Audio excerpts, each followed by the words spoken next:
자, 우리를 위한 기술, 적정 기술이라는 글, 이제 지은지님이 쓰신, 앞으로 읽어도 뒤로 읽어도 지은지님. 적정 기술에 대해서 한번 읽어보겠습니다. 요게 이제 적정 기술이 좀 이렇게 유명해진 건 한 10년? 10년? 예, 한 그 정도 된 것 같아요. 그때부터 이제 이 적정 기술이라는 말이 좀 많이 나오게 됐는데 어떤 것인지 한번 알아봅시다. 일단 이제 그림만 봐서는 뭔가 약간 그 아프리카 지역과 관련이 있는 것 같죠? 네. 여러분은 하루에 돈을 얼마나 쓰나요? 저는 주로 어쩌고 뭐 관심 없고요. 그래서 10,000원 이상을 지출한다. 이거죠. 네, 10,000원 이상을 지출하게 된다. 보통 그렇습니다. 하루에 10,000원 이상. 저녁 약속이라도 있다면 그 이상의 돈을 쓰게 된다. 그렇죠. 요새 한 끼 먹으면 거의 10,000원 나가요. 8,000원, 7,000원 이렇게 나가기 때문에. 그런데 전 세계 약 12억 명의 사람이 하루에 1달러 미만으로 생활한다는 사실 알고 계십니까? 2달러 미만은 30억 명. 여러분, 하루에 이게 1달러를 밖에 나가서 쓴다 이런 의미가 아니에요.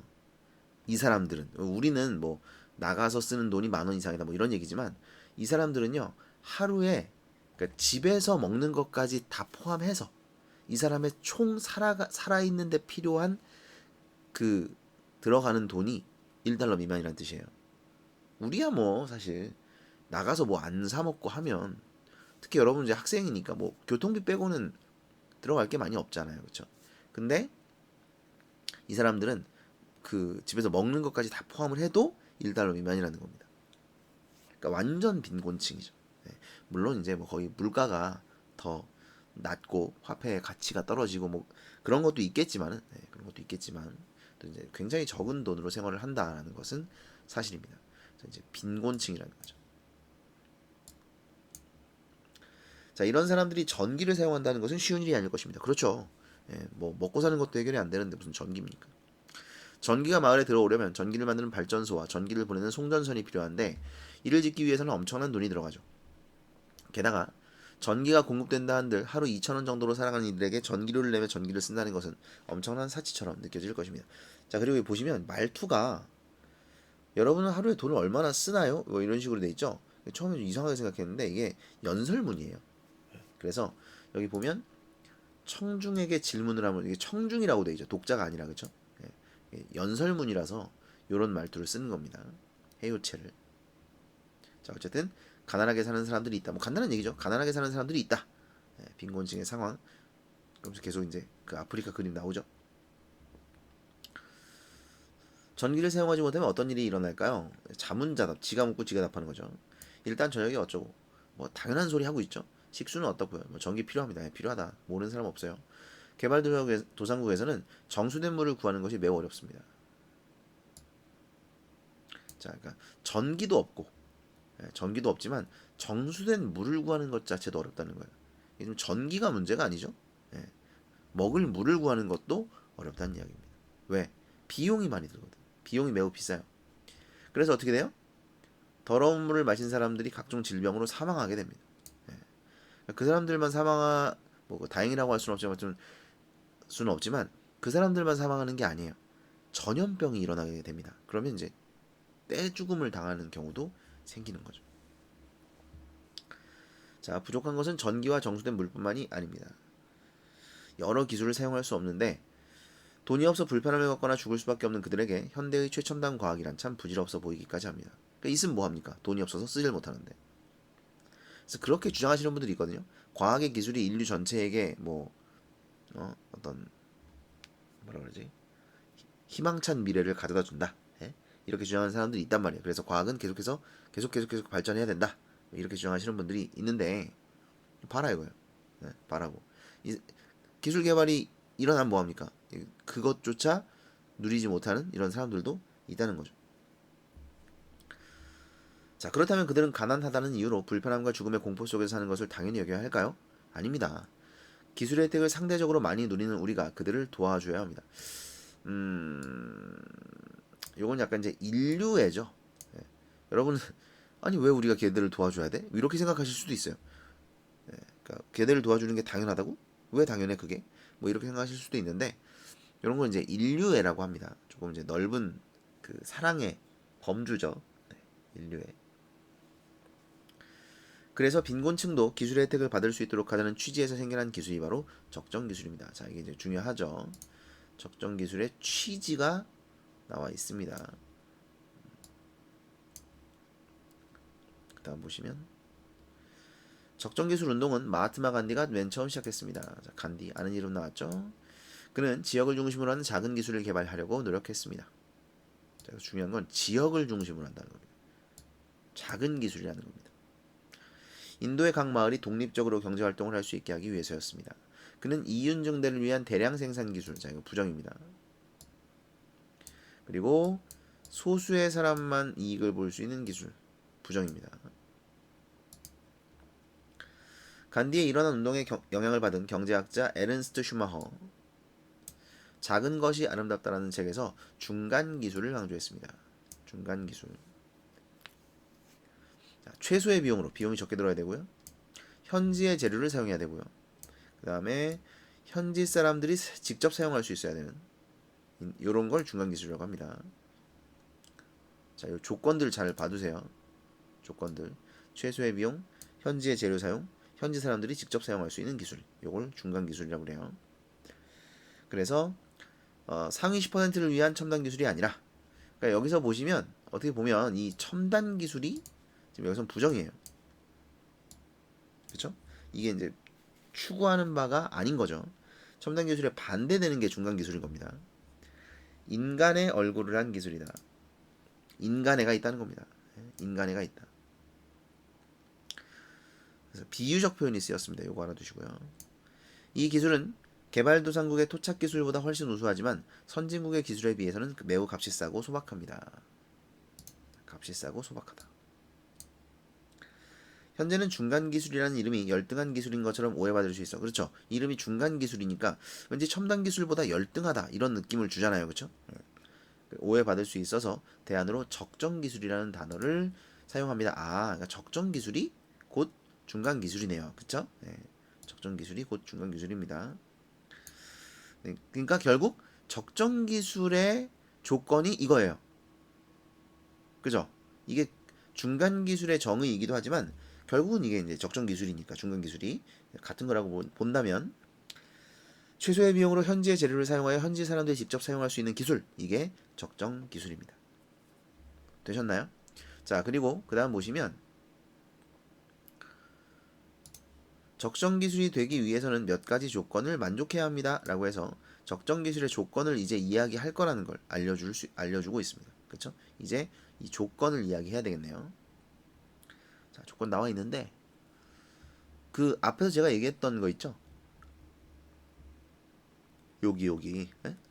요 조건이 거의 이제 들어가 있다고 보시면 돼요. 비슷한 내용이 많은데 비용이 적게 들어야 된다. 예. 현지에서 나는 재료 사용해야 되고 현지의 기술과 노동력을 활용해야 되고 뭐 일자리 창출. 그 다음에 그러니까 왜 현지의 기술과 노동력을 활용해야 되냐면 일자리를 창출해야 되기 때문에 그렇습니다. 크기는 적당해야 되고 간단해야 된다. 뭐 특정 어려운 지식 없어도 된다. 그러니까 이게 쉽다는 얘기죠. 쉬워야 된다. 그렇죠? 그 다음에 스스로 만들 수 있어야 된다. 쉬워야 된다. 사람들의 협업을 끌어내 지역사회 발전에 공헌해야 한다. 이것도 요거랑 비슷해요. 예, 요거랑 약간 다르긴 합니다만. 그 다음에 재생 에너지 자원을 사용해야 된다. 요거 중요합니다. 그렇죠? 자, 비용이 적어야 되고요. 현지에서 나는 재료를 사용해야 된다. 그 다음에 현지의 기술과 노동력을 사용해야 된다. 그렇죠? 간단해야 되고요. 특정 분야의 지식이 없어도 쉽게 이용할 수 있어야 됩니다. 그 다음에 지역 주민이 스스로 만들 수 있어야 된다. 지역사회 발전에 공헌해야 된다. 그렇죠? 사용하는 사람들이 해당 기술을 이해할 수 있어야 된다.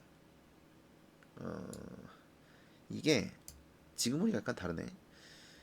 특정한 분야의 지식이 없어도 이용할 수 있어야 한다. 요거랑 이 9번이 약간 다릅니다. 얘는 그러니까 원리를 이해할 수 있어야 된다는 거예요.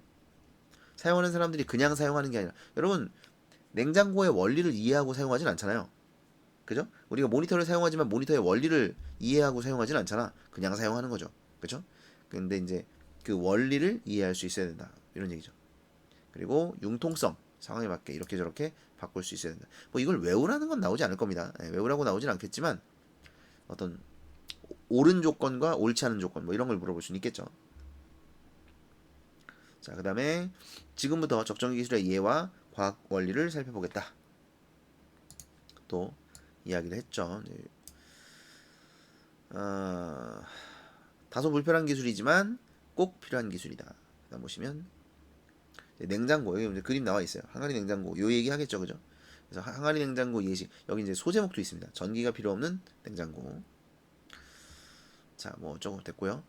흥미유발. 네, 흥미유발. 그 다음에 자, 아프리카에는 냉장고가 없는데 그래서 뭐 음식들이 상하고 근데 이제 음식이 많이 부족하다 보니까 약간 상한 것 같은데 그냥 먹는 거예요. 그러니까 이제 질병에 취약할 수밖에 없는 것이죠. 자, 그래서 소개를 합니다. 항아리 냉장고 간단합니다. 구조. 자, 이건 구조를 설명했고요. 그 다음에 원리를 이제 설명할 건데 사실 여기까지가 구조가 아니고 이것도 구조예요. 그 다음에 여기까지가 구조라고 보시면 되겠습니다. 돼 있네. 꺽쇠 그죠? 그 다음에 자, 전기도 없는데 어떻게 3주의 신선함을 유지할 수 있을까? 이게 어떻게 가능한 일일까요? 라고 물었죠. 이제 관심 유도 관종이죠. 물이 수증기가 되려면 열 에너지가 필요한데 기화열이죠. 기화열. 자, 요겁니다. 물이 열을 계속 흡수해서 공기 중으로 증발하기 때문에 요거죠. 요거를 이제 이용하는 거죠. 기화열. 주기적으로 물을 뿌려주면 항아리 속 온도를 항상 낮게 유지할 수 있습니다. 그런데 왜 하필 물일까요? 또 물었죠? 그만 좀 물어봐라. 어차피 지가 대답할 거면서 그죠? 관심. 주위에서 쉽게 구할 수 있어서이기도 하지만 더 중요한 이유는 바로 이겁니다. 물 분자 사이의 결합이 다른 액체보다 특이하다. 어떻게 특이하냐면 뭐 수소 결합이래. 뭔지 모르겠는데. 그래서 다른 분자 간 결합을 끊어내는 것보다 더 많은 열 에너지가 필요하다. 그러니까 기화열이 많다는 거예요. 많은 에너지를 필요로 한다는 겁니다. 그죠? 그러니까 이제 증발을 할 때 많은 에너지를 필요로 하기 때문에 더 많은 열을 가지고 날아가겠죠. 그래서 온도가 더 많이 내려간다는 겁니다. 됐죠? 물의 기화열을 이용한 항아리 냉장고를 소개하고 있습니다. 그 다음에 안경 도수가 순식간에 바뀌는 마법인데 이거는 이제 도수를 바꿀 수 있는 안경 이겁니다. 도수를 사실 우리가 안경을 한번 맞추면 도수를 뭐 쉽게 바꿀 수는 없어요. 그 R을. 근데 이거는 도수를 쉽게 이제 바꿀 수 있는 안경을 이야기합니다. 안경을 쓰거나 렌즈를 착용하는 분이나 또 이제 관심 끌고 있습니다. 그만 좀 물어봐라. 어떨까요? 답답하겠지 뭘 어때, 그죠? 그것을 이제 당연하게 받아들이고 사는 사람도 있다. 그런 얘기입니다. 그 수가 10억 명이래요. 안경 없이 불편하게 흐릿하게 살아가는 사람들. 하루에 1, 2달러로 살아가는 사람들에게 안경은 사치품일 수밖에 없습니다. 뭐 그렇겠죠. 거기다가 거만사의 수가 매우 부족하대요. 그러니까 이제 안경을 맞출 수 있는 환경이 안 된다는 겁니다. 돈도 없지만 환경도 안 된다. 뭐 이런 얘기죠. 그래서 값싸고 거만사 없이도 쉽게 초점이 조절되며 한 번 사서 평생을 쓸 수 있는 안경은 없을까요? 사람들에게 또렷한 세상을 선물한 산타 할아버지 같은 기업이 있습니다. 비유법이죠. 직유. 비유법이 사용되었습니다. 이게 왜 이런 걸 직유법이라고 안 하고 비유적 표현이라고 하는지 알아요? 여러분 직유법은 시에 사용되는 거고 소설이나 비문학 이런 데서 쓰이는 비유들은 은유나 직유 이런 것들은 그냥 직유, 은유 이렇게 말을 안 해요. 그냥 비유 이렇게 이야기를 합니다. 비유적인 표현이 사용되었습니다. 이것도 비유법 이렇게 말하지 않고 비유적 표현 이렇게 말해요. 네. 의인법도 의인법이라고 말하지 않고 의인화 되었다 이렇게 말하죠. 자, 아무튼 그 기업에서 스스로 도수를 조절할 수 있는 안경을 개발했습니다. 우와. 그러니까 이제 거만사가 없으니까 거만사의 수가 부족해서 시력을 측정을 할 수가 없잖아요, 그렇죠? 그러니까 스스로 도수를 자기 눈에 맞게 도수를 맞추는 안경을 개발했다는 겁니다. 자, 어떻게 개발했냐? 원리가 나오겠죠, 뒤에. 여기 있습니다. 안경 양달에 있는 액체를 주사기로 조절해 투여하면 투명한 막 사이로 실리콘 오일이 들어와 막의 볼록한 정도를 바꿀 수 있도록 만든 것입니다. 그러니까 자기가 이제 안경을 쓰고 잘 보일 때까지 이걸 주입을 하면 되는 거예요. 그렇죠? 그래서 오일을 얼마나 주입하느냐에 따라서 도수가 달라지는 겁니다. 여기 보시면 오일을 얼마나 주입하느냐에 따라 안경 도수를 언제든 바꿀 수 있다. 또 실리콘 오일은 증발이 잘 안되기 때문에 안경을 한번 사면 반영구적으로 사용할 수 있다. 그러니까 경제적으로도 부담이 좀 덜하겠죠. 그렇죠? 안경 도수를 언제든 바꿀 수 있으니까 거만사가 없어도 되겠죠. 그렇죠? 가격이 이제 15달러. 아무래도 뭐 정말 너무 싸게는 이게 만들기가 좀 힘들겠죠. 근데 5달러 이하로 낮추기 위해서 부단히 노력하고 있다고 합니다. 그러니까 생각해 보면 여러분 기업이 이게 무슨 돈이 되겠어요. 그렇잖아요. 오히려 비싼 안경테 만드는 게 훨씬 돈이 되죠. 예? 고급 안경테 이런 거 사실 고급 안경테 막 몇십만 원 하는데 그게 원가가 그렇게 비싸겠습니까? 당연히 아니죠. 그러니까 고급진 느낌을 주면서 그 느낌을 파는 거예요. 그게 훨씬 돈이 되죠. 근데 얘들은 그러지 않고 이 사람들을 위해서 이런 돈을 들여가면서 이런 걸 연구를 하고 있다는 거죠.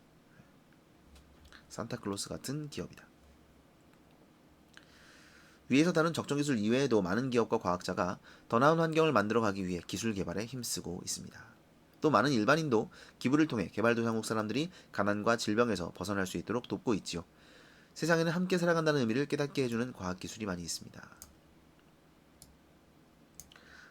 여러분도 과학을 공부해 어려운 이들을 도울 수 있는 획기적 발명품들을 만들어 보세요. 동참을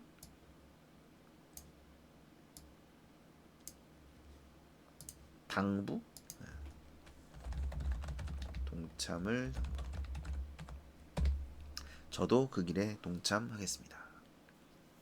됐죠? 자, 그래서 갈래가 강연문이에요, 그죠? 네, 그래서 뭐 이렇게 여러분도 이런 말을 쓰는 거고 계속 질문도 던지는 거고 해요체도 사용하고 막 그러는 거죠. 뭐 제재, 중심 소재, 적정 기술이고요. 적정 기술 개발의 필요성이다. 필요성만 얘기하고 있지는 않지만 필요성이 결국 이 사람이 말하고자 하는 겁니다, 그렇죠? 그래서 질문을 통해 흥미 관심 유발하고요. 그 다음에 자문자답하고요. 적정 기술의 개념이 발전해온 과정을 시간 순서대로 설명하고 있다 그랬는데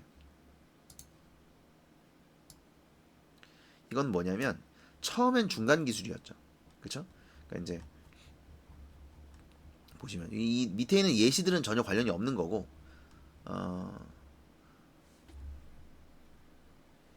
어딨지?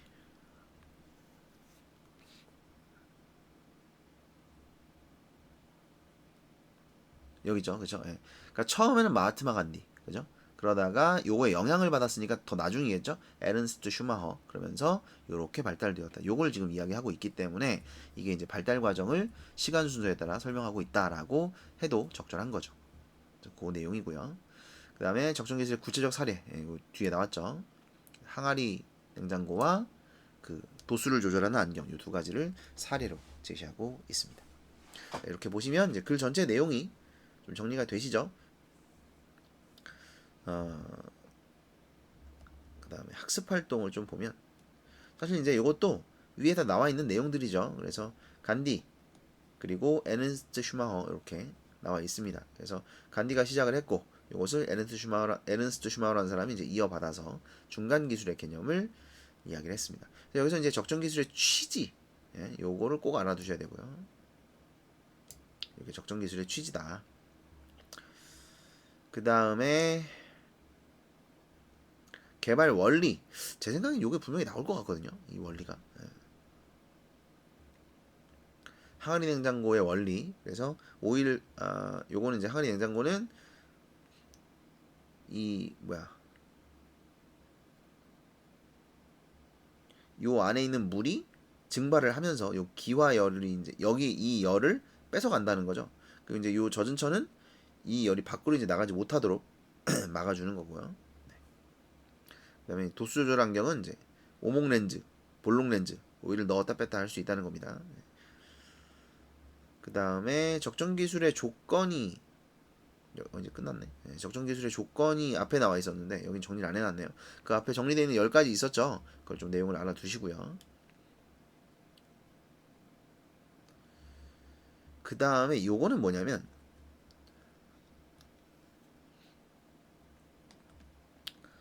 이 플레이 펌프가 있어요. 플레이 펌프는 기발한 아이디어다. 어린이용 회전 목마의 펌프와 연결해서 오지의 공동체에 신선한 물을 공급한다.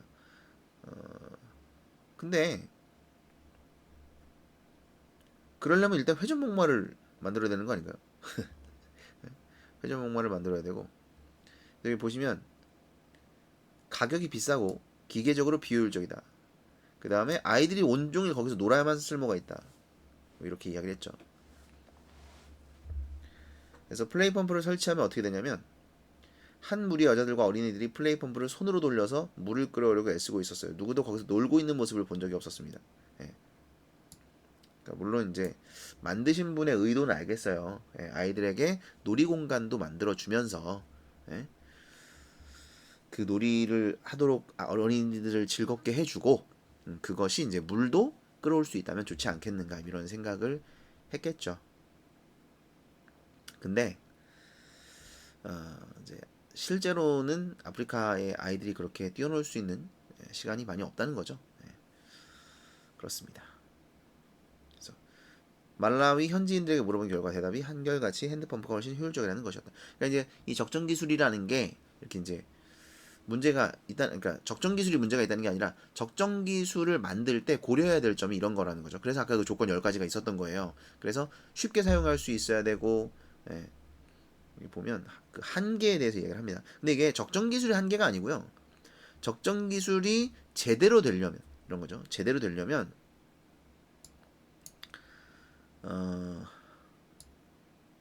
지역사회의 생태계 및 문화 관습을 충분히 고려하여 장기적 안목에서 실제적으로 필요한 기술을 개발해야 한다. 그러니까 그 지역 아이들이 그렇게 이제 뛰어놀 수 있는지 이런 것들도 고려를 해야 되겠죠.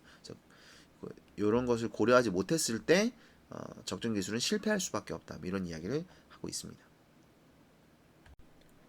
자, 이거 정리를 좀 해봤어요. 예, 글의 전체 내용이 이렇게 돼 있습니다. 이거를 필기를 해두시고 원래 여러분이 요런 걸 하시라는 거거든요. 제가 노트 정리를 항상 하라고 하는데 요런 거 하라는 겁니다. 자, 보세요. 처음에 이 내용 나왔어요. 그죠? 사실 처음에 이 내용은 아니긴 했는데 적정 기술의 취지가 먼저 나왔죠. 그렇죠? 그리고 나서 정의가 나왔어요. 그러면서 그 다음에 발달이 나왔죠. 그래서 마하트마 간디가 어쩌고저쩌고 에른스트 슈마가 어쩌고저쩌고 그러면서 중간 기술이 왜 적정 기술로 바뀌게 되었는지도 나왔죠. 그 다음에 예시가 나왔죠. 항아리 냉장고, 도수 조절한 안경, 장점, 그러면서 동참 당구 끝. 그러니까 전체 글의 내용을 이렇게 짧게 딱 요약을 하는 거예요. 그래서 이거랑 관련해서 내용들을 떠올려 보는 겁니다. 떠올려 보는 거예요. 그러니까 암기를 할 때는 이것만 암기를 하면 되죠. 그래서 이걸 가지고 이제 설명을 하기 시작해요. 자, 이 글을 외운다고 생각을 해봐요, 여러분. 예? 이 글을 외운다고 생각. 적정 기술이라는 건 빈곤층도 이 첨단 기술 막 기술이 발달을 하는데 이런 기술의 혜택을 빈곤층도 받아야 될 거 아니야. 그래서 그걸 좀 빈곤층들이 기술의 혜택을 받을 수 있도록 하자 해서 이제 만들어진 게 적정 기술인데 사실 적정 기술의 개념은 최소한의 비용으로 현재 기술을 사용해서 현지인들이 직접 사용할 수 있는 기술을 적정 기술이라고 합니다. 처음에는 이제 간디가 이걸 주장을 했어요. 간디 이렇게 이야기를 하는 거예요. 이해돼요? 제가 지금 이렇게 제가 지금까지 이렇게 이야기했죠. 이걸 니네가 해야 되는 거야. 그럼 이걸 외우는 거야. 그 내용을 아시겠니? 그럼 이제 여기 안 나와 있는 내용들도 이제 연결을 해가면서 여기는 이제 중요한 내용만 쓰는 거고 뼈대만 이런 공부를 하셔야 돼요. 일단은 제가 뼈대는 만들어 놨으니까 여기다가 이제 살을 붙여가면서 한번 내용을 암기를 해보시기 바랍니다.